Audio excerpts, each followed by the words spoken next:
Hey, you guys, welcome back to my channel. It's Ali, your favorite eccentric SLO-mad. How are you guys doing today? Y'all, I'm getting questions. I'm back in Thailand and people want to know how much does it cost. I've been assisting people who are really ready to start their own personal journey, and I'm gonna share with you guys exactly what I'm doing. I've been here, I got back in May 10th, I believe, to be exact. And I'm just sharing from May 10th through August 29th. Well, technically, I'll just say the end of August, which will be the 31st. Was it 31st? 31 days? Yeah, 31 days in August. So I'm just gonna give you guys like the real breakdown. I was just doing something online and I was like, just go live and share the information raw.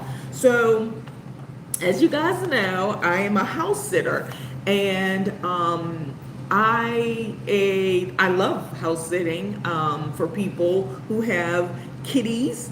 For my friends, I will house sit dogs, but typically I only do cats. I house sit mostly abroad. 99.9% of my houses are abroad because I'm abroad. Not abroad, but I'm abroad, if you know what I mean. So anyway, so that supplements a big part of my expenses for a portion of the year, or however long I want it to be. So you guys know the most expensive, usually the most expensive thing, our primary cost is usually accommodations, right? And so, because I am not living a traditional life, I am not working a traditional job, there are times where if I can supplement that expense, I'm going to supplement it, including in a place where, oh, it's so much cheaper. Well, cheaper is relative, so it kind of depends. House sitting allows me and affords me the ability to stay in places that are nicer, that are outside of my budget, to be quite honest, and get all the amenities and all that kind of stuff that come with it. So before I throw out the numbers, if you guys are new to my page, if this is interesting to you, like this would be helpful for you and you starting your journey, and it doesn't even have to be to Thailand. I'm going to share a list of the places that I have done house sitting in. If this is helpful, y'all click the subscribe button, the notification bell, leave me a comment. Hello, doggy lover. Are you a pet sitter? And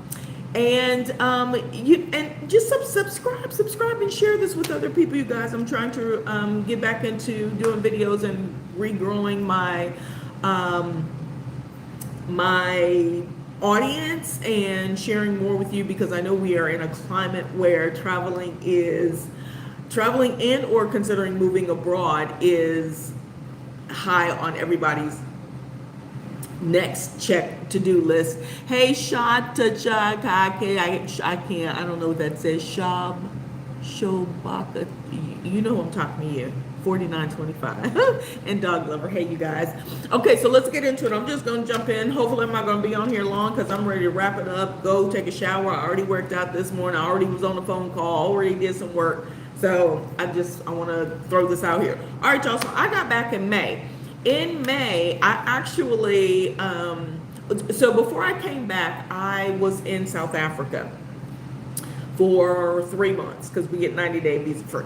I can share and help y'all with all that kind of stuff too. Thank you so much for the compliment. And so back in Marchish time frame, I believe, I sent a message to 2 people that I frequently house sit for, that I have reoccurring house sits. Before I go there, let me tell you which house I use. A house sitting platform. I use Trusted House Sitters. You're interested in doing that, you can get 25% off if you use my link. Just let me know. Should be actually in my description when this video pops up. Just look in the description for the link. But 25% off, so you can start doing the same thing that I do. And I also have videos here in my playlist on YouTube that you guys can go and look and see what the process is, because there is actually a process to setting up your profile, and doing all the things, and it's worth it. Even if you were to pay for a year, and you do, you know, actually one sit for less than a week for 5 days, it's going to cover your housing costs. Like, it basically just covers your housing costs, and so it's amazing, right? So anyway, I use trusted house sitters, and so I have people that I have done repeat sits for at this point. I think I've sat for the person I'm with now 5 times, and so now I just reach out and say, hey, are you going to need a house sit over the summer? I house sit for teachers and people who work for American companies and follow our traditional American, hey Elijah, thank you for joining. They follow the typical American holidays. And so a lot of people go home for the summertime, and almost no matter where you are in the world, even if it's rainy season, which it's supposed to be rainy season in Thailand. I walk around and let y'all see that when I do my silent walks. So jump in on those, and it's just to see the city. And, you know, some of my days, sometimes I just walk and go places, catch the train, so on and so forth. And so even during rainy season in some places, if it's not really rainy, the cost is still a little bit higher because it's when Americans travel, and so people monopolize on that. That's the real. And also during Christmas and New Year's, I typically am in Thailand and I house sit. I'm going to give you guys a little bit later in this video a list of all the places, because it's not just Thailand that I have house sit and that I have used trusted house sitters for.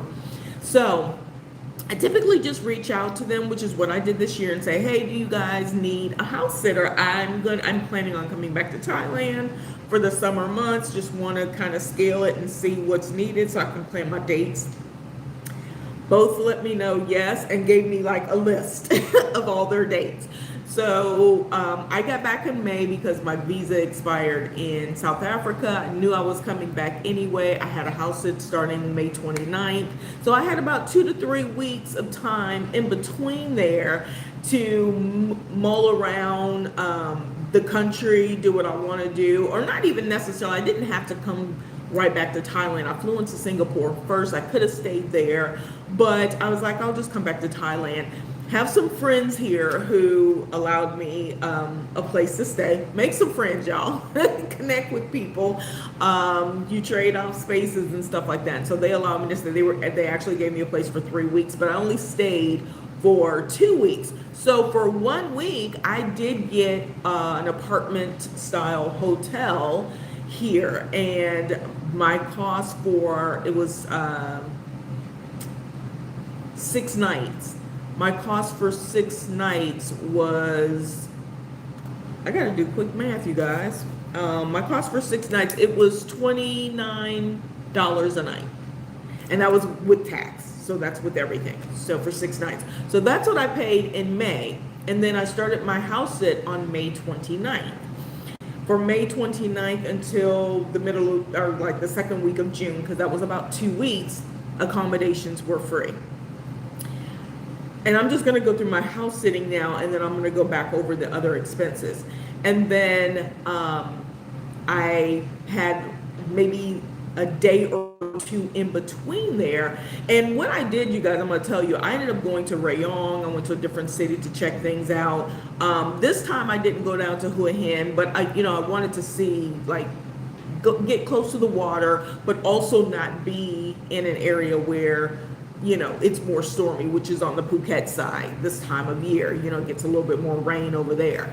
So I went down to Rayong, and I went to an island and, did all that kind of stuff and hung out. And then I came back on the bus, which was a whole $7. $7 there, $7 back. And then I actually paid for an extra ticket because I wanted to leave at a different time from a different location. So I just paid another $7. So, I paid a little extra to get back to Bangkok.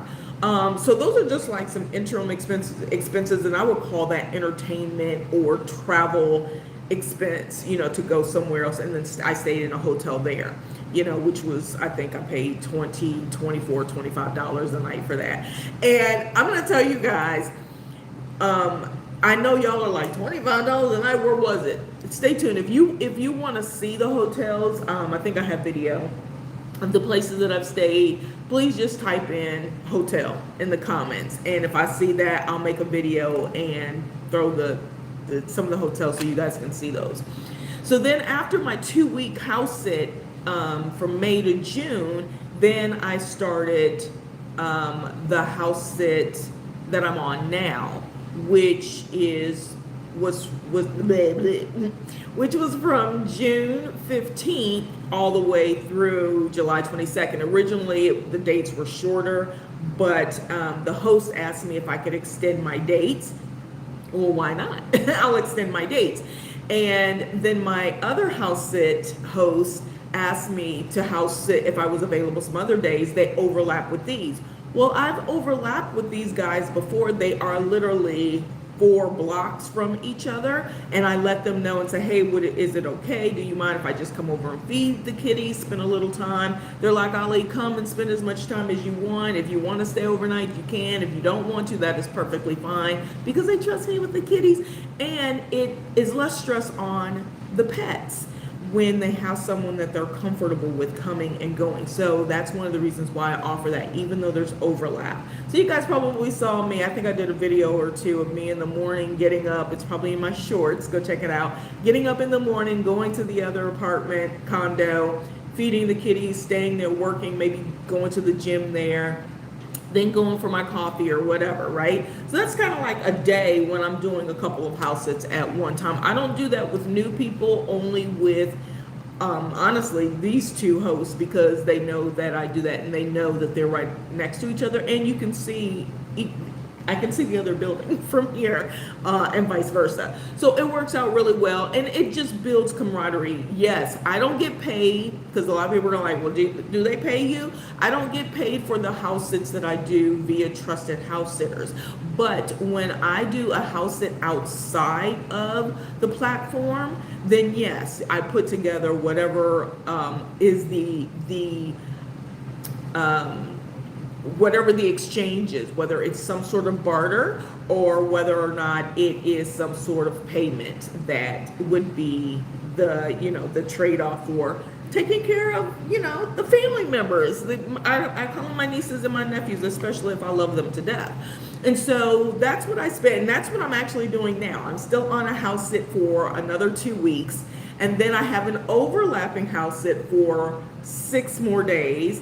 And then I have like a 3-day window. And in that 3-day window, I am thinking about popping over to another little city, because my host has asked me to do a house sit and extend the days on both sides. So it'll be from the end of July through the 2nd week of August. And then I have like a 10-day window in there.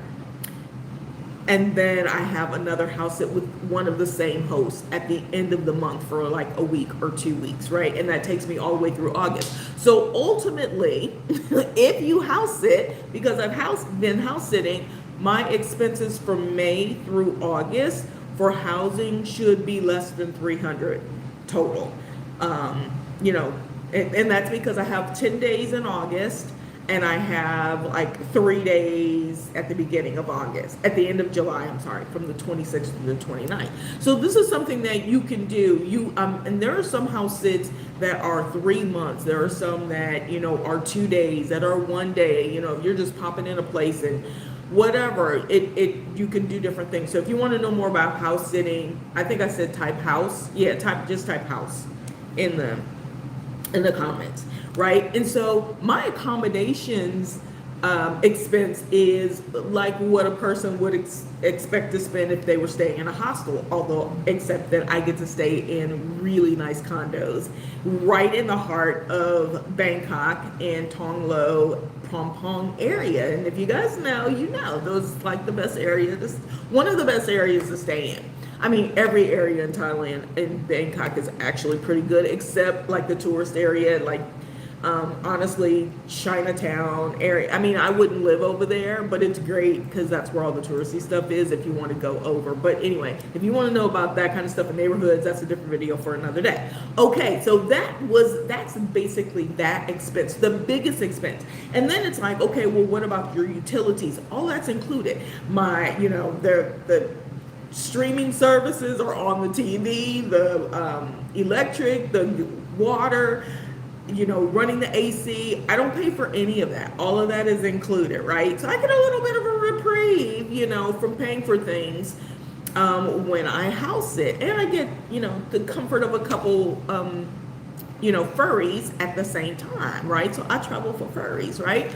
And then the other things that are on my list that are necessary as soon as I got back in town was get my eSIM reactivated. I have a phone number from last year that is the same number, and I just go in and reactivate it. And what you need to know about that is typically anywhere you go, a phone number that you're assigned usually is good as long as you use it as it's not inactive. As long as it is not inactive for more than 90 days or 6 months. And here I believe it's 6 months. And it was perfect because that was about the time. I've been gone almost 4 months before I came back. And the number was still good and valid. I just walked into the store. I actually have videos on that because that's really easy on the process to do that. So I walked in, got my eSIM restarted, so I get my data. Y'all, I pay $15 a month for that. And you guys have heard me mention this before, that the $15 is high. That's on the high end. Most people do like a 6-month or 12-month agreement, and that gets them down to anywhere from $9 to $12 a month. But I pay $15 for unlimited data, which is what I'm using right now with you guys. So hopefully it's not digitizing. And then what I did as well on day 2 of my arrival back to the country is I went and I loaded money onto my Rabbit card, which might be upstairs. I think I show it to you guys sometimes. It's my BTS card. So there's Elevated SkyTrain. I use that. I've only used MRT once. And there are 2 different systems, 2 different cards that you're gonna have. And so I went and I reloaded. I added like 500 baht onto that. 500 baht is about $15. So I put that on there, and that lasts me that lasts me more than a month because I walk a lot. I'm right in between, almost right in the middle of 2 BTS stations, so I can walk to either one or just wherever I'm going. And that's really easy. So that's my main transportation expense when I'm here in Bangkok. And so I just allocate about $15 a month. I reloaded it recently with another 300, but I still had like 200 left on it. So, I mean, I don't use it all the time, but I think one ride is about 12 baht, which is just a little less than 50 cents from stop to like 1 to 2 stops. So it depends on the stop, y'all. I'm not gonna tell you like, because sometimes it'll be 30, 36, something. I think it depends on how many stops you have or whatever, however they break that down. So it's pretty inexpensive. So it might be $1. But usually if I'm going from, like yesterday, I went to Ekamai from Tonglo station, and I think it was like 12 baht, right? So that's my expense, 15. So almost no housing. So but on average it's going to be 300 in between my house sits, 15 a month for my eSIM. So May, June, July, and August. So that's 4 months, right? So that's basically $60. And then my $15 that I spend, not even for a month, but let's just say it's 15 a month for my BTS, MRT. Now, every now and again, I will get on a Grab, and sometimes I'll do Grab bikes, which are super cheap, or going around town. If it's raining, I'll get a car, but that's so rare. So the expense coming from the airport, I usually will get a Grab car. So let's say $15, you know, coming from the airport, and then maybe another 5 or so depending on what I'm doing through town, because I usually use the BTS. So you know, you can add that in as a regular expense. And then after that, it's food, eating, because that's a necessity, and then all of my luxury things, which is on my other video. So getting my nails done, my manicures, my pedicures, my massage, my wellness stuff, y'all. I will be going to the dentist to get that work done on the tooth that I started getting the work done on in January. And then I'm going to do my health, full body, what do you call it? My full body workup, basically. Checkup. My full body checkup. That's about $200, $260, something like that, for everything, including blood work. And I have a couple of other health things that I want to take care of while I'm here, because it's really inexpensive and I can just pop into a place and get some stuff done. So all those things are included. My food, I take out about $150, about 3,000 to 5,000 baht twice a month. So, but that covers everything. So I pay for things with cash, even at the grocery store, for the most part, unless I'm getting something like, you know, that isn't groceries, then I'll put it on my card. But I pay for everything. I pay for my eSIM, my BTS card, all that stuff I pay with cash. The only time I don't pay with cash is on my Grab. Like if I use Grab, because it uses a card, so it may be like a 20 baht ride. It does charge it to my credit card.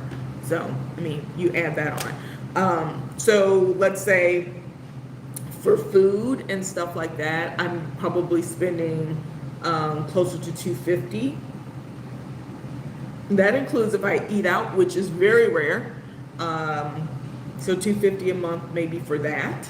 And that's really high. That's on the high end. That's also going out. That's doing some of the events and, you know, having a cocktail or something like that.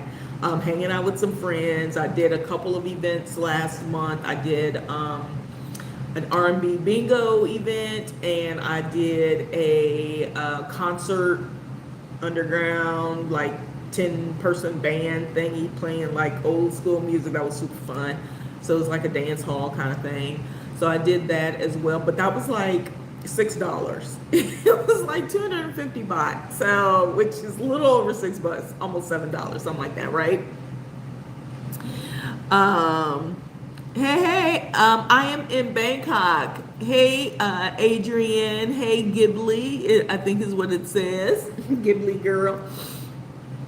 Thank you for jumping on. Thank you for commenting. I'm just walking through how much I spend in Thailand, like specifically May through August. And this is similar to what I did last year, except last year I left and went to Vietnam to get my DTV. You guys, I have the 5-year DTV visa for Thailand, and I can share with you how to do that, the process, what I did, how much I paid, what it cost without doing the extra service, and all that kind of good stuff as well.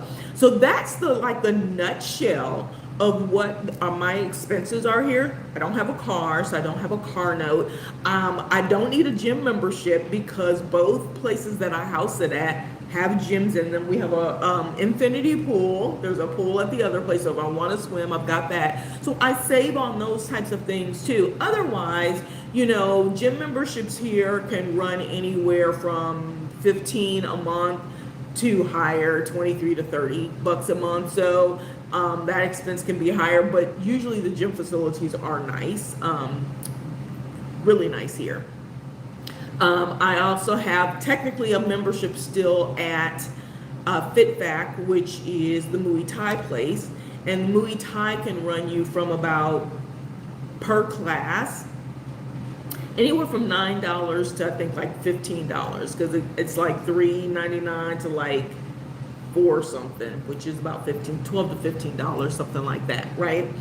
For the luxury things like the nails and stuff, which I will be getting done again in the next week, this is about $9 to $12. If you're not doing anything special, $9 to $12, and then with the pedicure, another $9. So it could be as low as, it could be less than $20 to get mani and a pedi.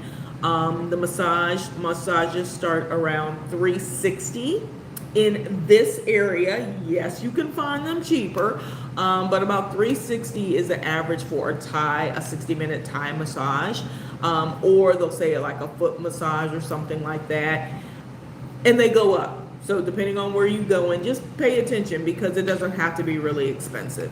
It's only expensive if you choose to make it.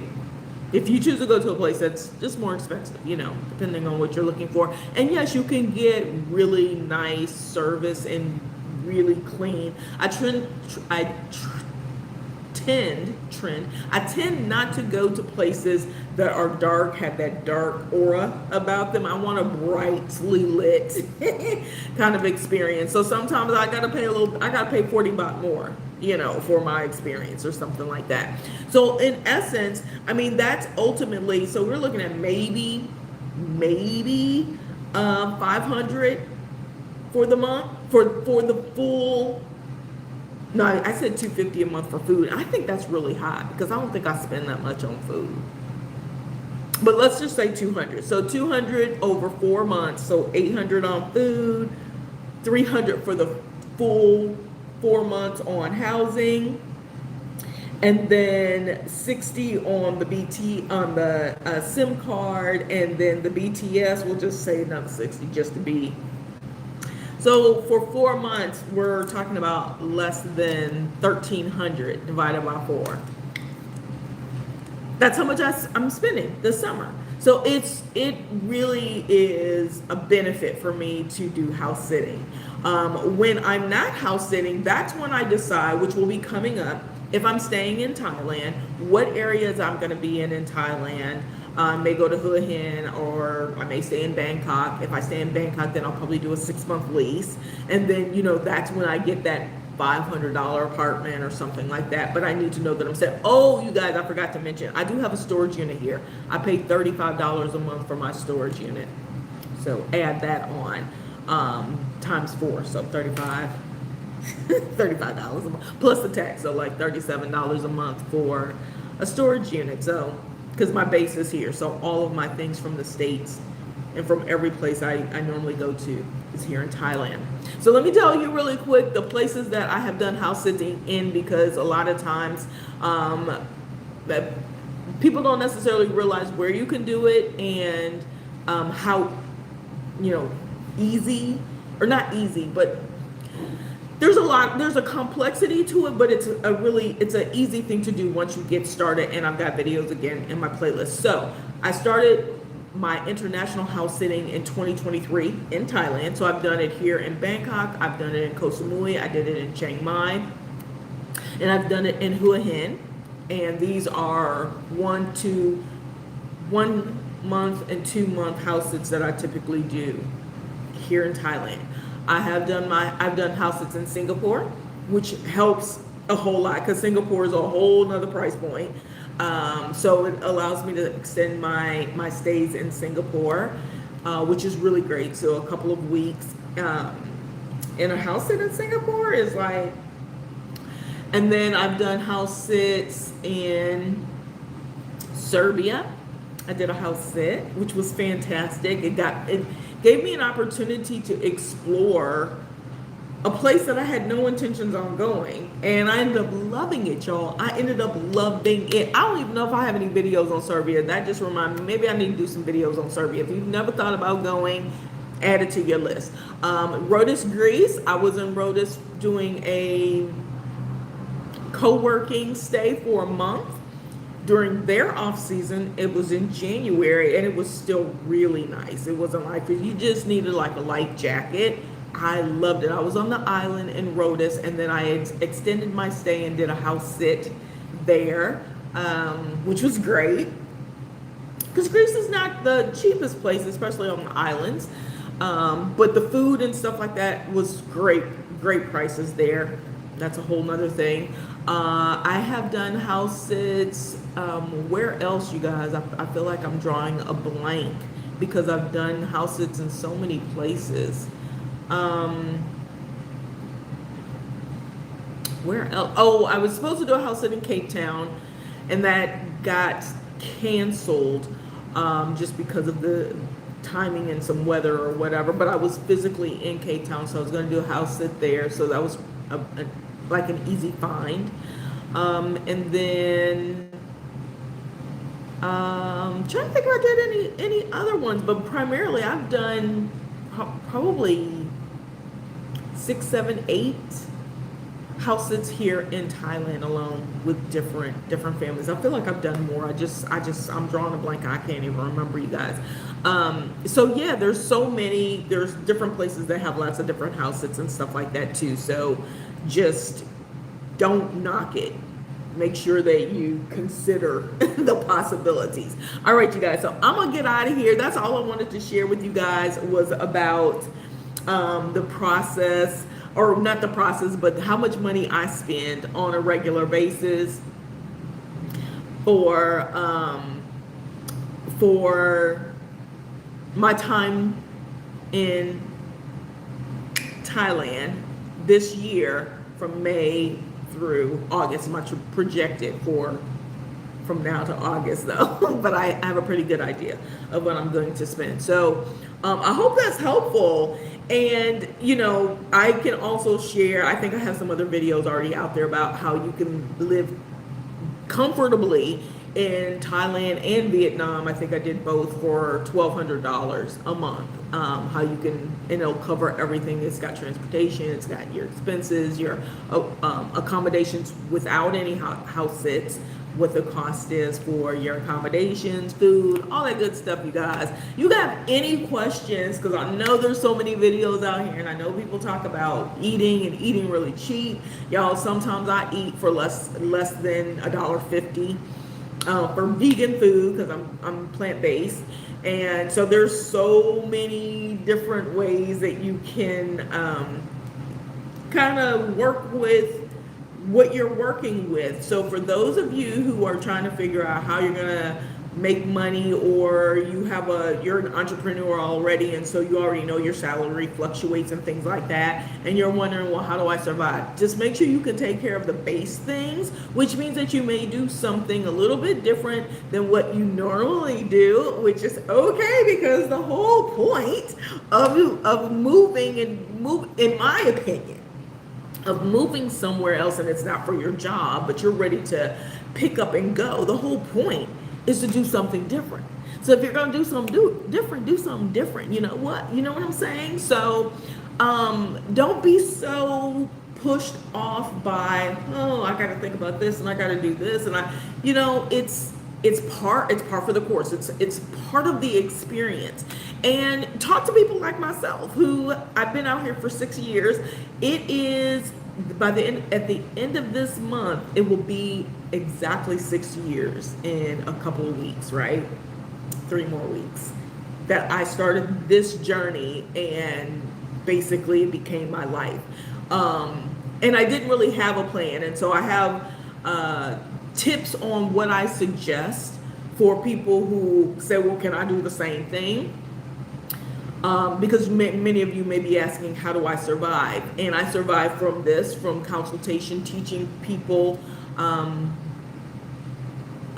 different ways to move about the world, as well as consultations. And I'll be coming out with a couple more ebooks. So stay tuned for that. People in my demographic, women who want to travel, who are over 50, I got an ebook coming out with some great toolkits for you to start your personal journey, to get rocking and rolling. You want to do this longer term. You're ready to get out of the rigmarole. You are done with all of that, stuff over there, and you're living, but you want to live more freely without the stress. You guys, like I don't have stress. The only thing that would stress me is a financial situation. If something happened, and they cut the banks because I don't have all my money.